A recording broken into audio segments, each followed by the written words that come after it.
माही सिंह और आप देख रहे हैं नेक्स्ट 9 न्यूज। झारखंड सरकार ने असम एवं अन्य राज्यों में चाय बागान से जुड़े आदिवासियों की बदहाली का अध्ययन करने के लिए एक समिति के गठन को सोमवार को एक मंजूरी दी है। हेमंत सोरेन की अध्यक्षता में मंत्रिमंडल की बैठक में निर्णय लिया गया है कि जो 2 सप्ताह पहले झारखंड के मुख्यमंत्री हेमंत सोरेन द्वारा असम के मुख्यमंत्री हेमंत बिस्वा शर्मा को एक पत्र लिखकर दावा किया गया था कि अर्थव्यवस्था में महत्वपूर्ण योगदान के बावजूद चाय बागान से जुड़े आदिवासियों को हाशिए पर रखा जा रहा है। वहीं सीएम सोरेन ने कहा कि झारखंड के आदिवासियों को अंग्रेजों द्वारा असम और अंडमान निकोबार जैसे अन्य स्थानों पर ले जाया गया था। उनकी संख्या लगभग 15 से 20 लाख है और वे अपने अधिकारों के लिए लड़ रहे हैं, लेकिन उसका कोई फायदा नहीं मिल रहा। वहीं आदिवासी असम के चाय के बागानों में काम कर रहे हैं, लेकिन उन्हें अभी तक अनुसूचित जनजाति यानी एसटी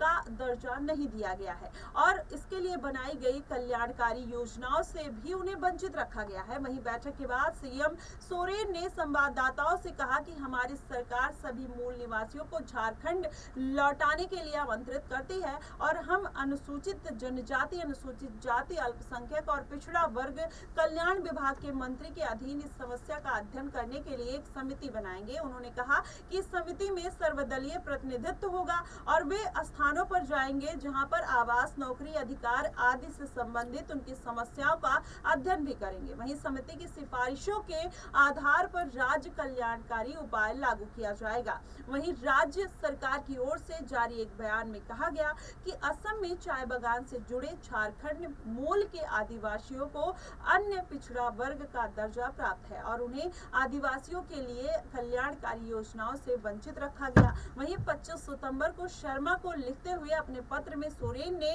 समुदाय की स्थिति पर गंभीर चिंता व्यक्त की है और उन्होंने अनुसूचित जनजाति के रूप में मान्यता दिए जाने की वकालत झारखंड में भाजपा के चुनाव सह प्रभारी शर्मा ने झारखंड मुक्ति मोर्चा यानी झामुमो सरकार पर भ्रष्टाचार, घुसपैठ और गिरती कानून व्यवस्था सहित अन्य मुद्दों को लेकर हमला किया है। सोरेन ने कहा कि मैं असम में चाय आदिवासियों के सामने आने वाली चुनौतियों से अच्छी तरीके से वाकिफ हूँ, खासकर इसलिए क्योंकि उनमें से कई झारखंड के मूल निवासी हैं, जिनमें संथाली, कुरकू, मुंडा और उराव शामिल है, जिनके पूर्वज औपनिवेशिक काल से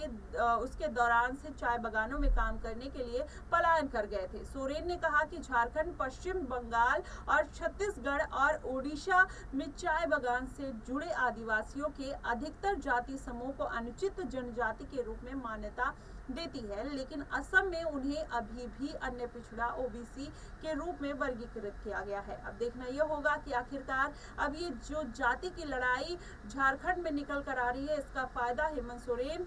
झारखंड विधानसभा में कितना उठाते हुए नजर आएंगे, कहीं ना कहीं देखना ये बेहद दिलचस्प होगा। फिलहाल के लिए बस इतना ही। देश और दुनिया की तमाम खबरों के लिए हमारे साथ बने रहिएगा।